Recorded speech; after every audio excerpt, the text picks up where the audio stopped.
और चलिए बड़ी खबर आपको बता दें कि एल्विश यादव के घर के बाहर फायरिंग हुई। भाऊ गैंग ने इसकी जिम्मेदारी ली है। सोशल मीडिया पोस्ट के जरिए ये जिम्मेदारी ली है। गैंगस्टर नीरज फरीदपुर और भाऊ रितौलिया ने जिम्मेदारी ली। पोस्ट में लिखा कि इसने बैटिंग ऐप को प्रमोट कर कई घर बर्बाद किए हैं। पुलिस ने इस मामले में एफआईआर दर्ज कर ली है। तो ये सीसीटीवी फुटेज आप देखिए किस तरीके से ये जो लोग हैं एल्विश यादव के घर के बाहर फायरिंग करते हुए नजर आ रहे हैं और भाऊ गैंग ने अब इस फायरिंग की जिम्मेदारी ली है। एल्विश यादव के घर के बाहर जो फायरिंग हुई उसकी जिम्मेदारी भाऊ गैंग ने ली है। गैंग ने जिम्मेदारी ली है फायरिंग की, क्या कहना चाहेंगे? हमें तो अभी पता नहीं है, मैं तो कहीं कुछ देखा नहीं है मैंने।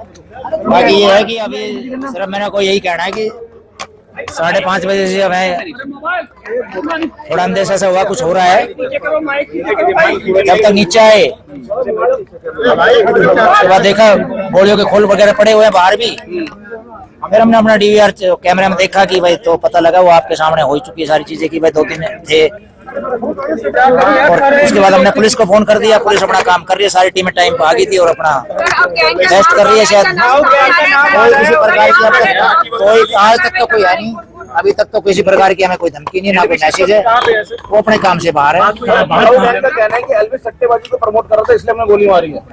देखो जी, मैं तो अभी इस बारे में कुछ नहीं कर सकता, मुझे पता नहीं, मैं रीड करके पढ़ के जब वो एल्विश यादव का मकान था और मकान के ऊपर वहाँ कैमरे भी लगे हुए थे। कैमरे की देखे तो उसमें कैमरे में फायरिंग करते हुए 2 व्यक्ति दिखाई दिए और मोटरसाइकिल पर भी व्यक्ति आए थे। 3 व्यक्ति थे टोटल। एक मोटरसाइकिल पर बैठा हुआ था और 2 लड़के थे, उन्होंने फायरिंग की थी। कितनी फायरिंग हुई है? फायरिंग कोई लगभग 10-12 राउंड फायरिंग हुई है और बाकी जो एविडेंस है हमने कलेक्ट कर ली वहां से और बाकी जांच चल रही है। कौन लोग हैं आरोपी, क्या उनकी तो पहचान? अभी तो कोई पता नहीं चला उनका कौन लोग हैं, अननोन है। लेकिन अभी कैमरे देख रहे हैं, उसमें जिस रूट पे जिस साइड से गए हैं उस साइड के रूट जितने भी कैमरे वो सर्च कर रहे हैं। अच्छा, फायरिंग के वक्त एल्विश यादव क्या घर पे मौजूद था? नहीं है, एल्विश यादव फायरिंग के टाइम पे घर पर मौजूद नहीं था, वो कहीं किसी काम के लिए बाहर गए हुए थे। अच्छा सर, उसके पिता ने शिकायत दी है, क्या कुछ शिकायत दी है, क्या कुछ शक जताया है सर?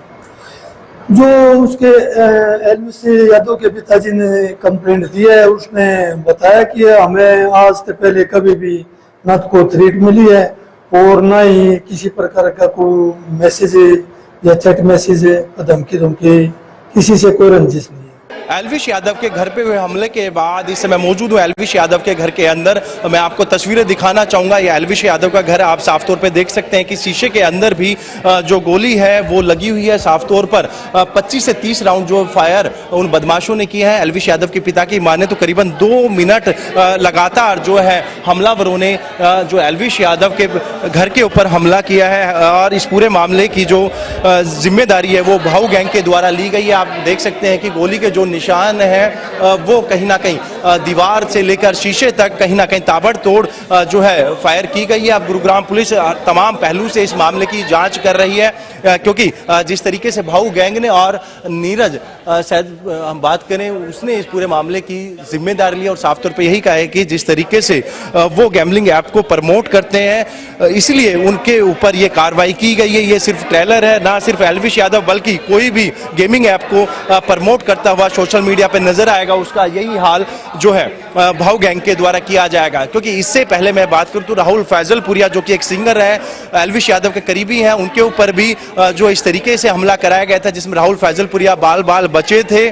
लेकिन गुरुग्राम पुलिस ने उस पूरे मामले में एक आरोपी को जरूर गिरफ्तार किया, अन्य आरोपी गिरफ्त से बाहर है और उसके बाद राहुल के करीबी माने जाने वाले रोहित शौकीन की भी गोलियों से भूनकर हत्या कर दी जाती है और उसकी भी जिम्मेदारी ली जाती है। अब ऐसे में कहीं ना कहीं गुरुग्राम पुलिस के ऊपर एक सवाल निशान जरूर खड़ा होता है। कानून व्यवस्था कहीं ना कहीं चरमराई हुई है और ऐसे में लगातार जो है बदमाशों के हौसले बुलंद होते नजर आ रहे हैं। अब ऐसे में देखना होगा कि गुरुग्राम पुलिस कब तक इन आरोपियों को गिरफ्तार करती है, क्योंकि आज सुबह जब एल्विश यादव के घर पर 3 बाइक सवार बदमाश पहुंचे, जिसमें से 2 बदमाशों ने लगातार लगातार जो गोलियां एल्विश यादव घर पे दागी। इस पूरे घटनाक्रम में किसी को कोई चोट नहीं आई। उनके पिताजी की माने तो उस समय जो परिवार के अन्य सदस्य थे वो सो रहे थे। यदि कोई भी घर का सदस्य घर से बाहर निकलता, हो सकता था किसी की मौत भी हो जाए। ऐसे में अब देखना होगा, गुरुग्राम पुलिस की जो टीम है लगातार तमाम उन एंगल से जांच में जुट गई है। अब जांच के बाद देखना होगा कि क्या चीजें सामने निकल कर आती हैं। गुरुग्राम से कैमरामैन कृष्णा के साथ संजय राठौर। गुरुग्राम में एल्विश यादव के घर पर फायरिंग हुई है। एल्विश का दुश्मन कौन, एक बड़ा सवाल। सेक्टर 56 स्थित घर के ग्राउंड फ्लोर पर कई राउंड फायरिंग की गई। सुबह 5:30 बजे 3 हमलावरों ने इस फायरिंग को अंजाम दिया। वारदात के समय घर पर नहीं थे एल्विश यादव, लेकिन उनके माता पिता घर पर ही मौजूद थे। गोलीबारी के बाद मौके से फरार हो गए बाइक पर सवार होकर वो बदमाश। मामले की छानबीन में फिलहाल पुलिस जुटी हुई है। गुरुग्राम में एल्विश यादव के घर पर फायरिंग हुई।